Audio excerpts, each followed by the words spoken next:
Thanks, Chris. I say that I've only ever had one ecclesiastical ambition, which has not been fulfilled. I've only had one ecclesiastical ambition, and to date, this particular ambition has not been fulfilled. That is to be chaplain to the Wallabies.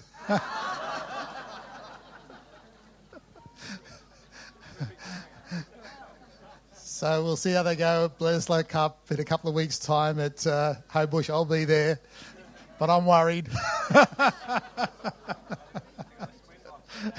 Yes, that's right. See how that goes. As Chris mentioned, last week we held a congress on new evangelisation in Sydney, and in speaking with Matthew Leslie about today, he suggested maybe I could give to you the talk that I gave opening the Congress, if you like, or the first talk of the Congress.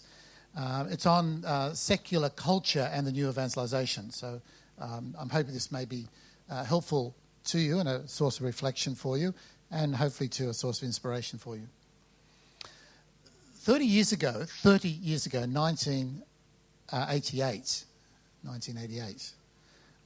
Pope John Paul said these words in a document that he produced at the time on the role of the layperson in the church. That was the document. It's on the role of the layperson in the church. And in that document, he said this.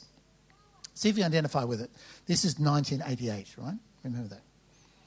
Whole countries and nations where religion and the Christian life were formerly flourishing and capable of producing a viable and working community of faith are now put to a hard test, and in some cases are even undergoing a radical transformation as a result of a constant spreading of an indifference to religion, of secularism and atheism.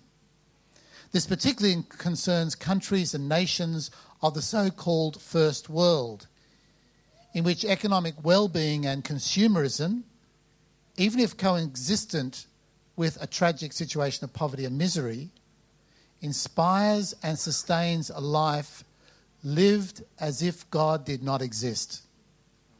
This indifference to religion and the practice of religion, devoid of any meaning in the face of life's very serious problems, are no less worrying and upsetting when compared with declared atheism. Do you identify with that? That was 30 years ago.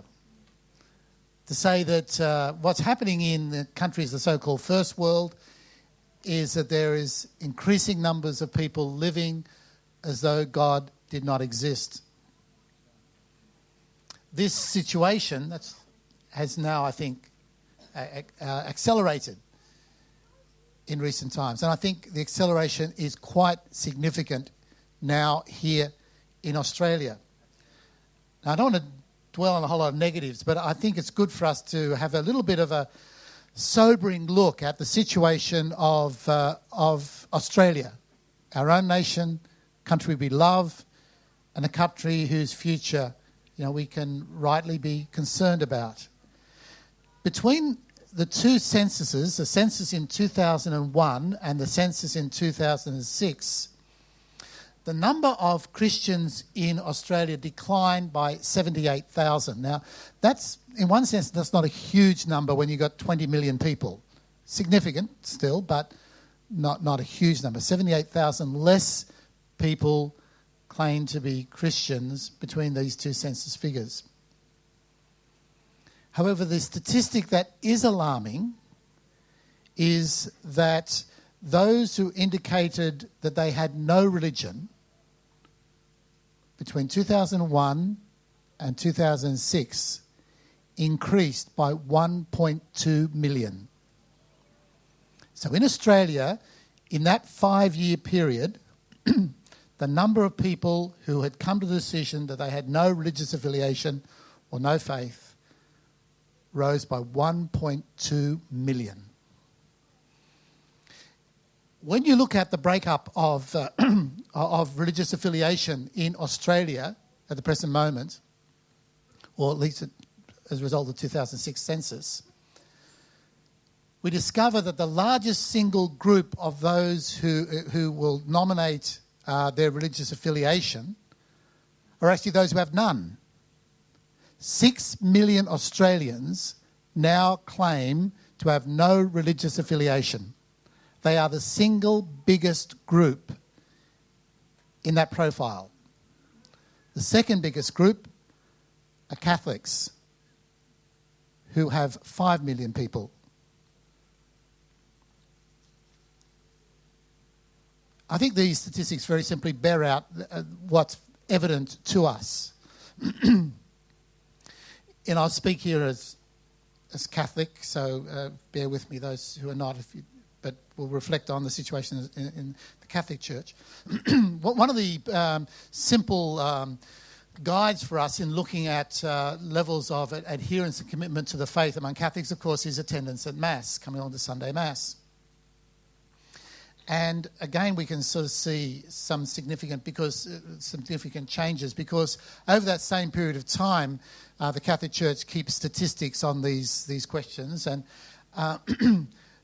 the number of Catholics attending Sunday Mass actually declined nationally by 7.2% in that 5-year period.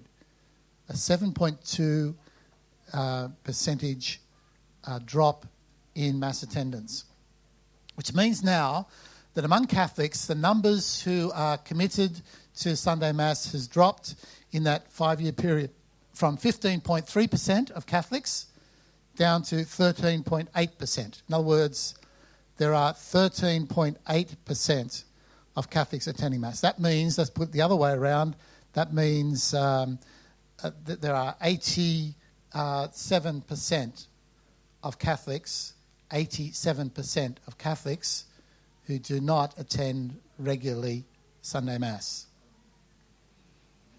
In some of the this has particularly hit some of the country dioceses more than some of the large urban dioceses like Sydney and like the Parramatta Diocese, for instance.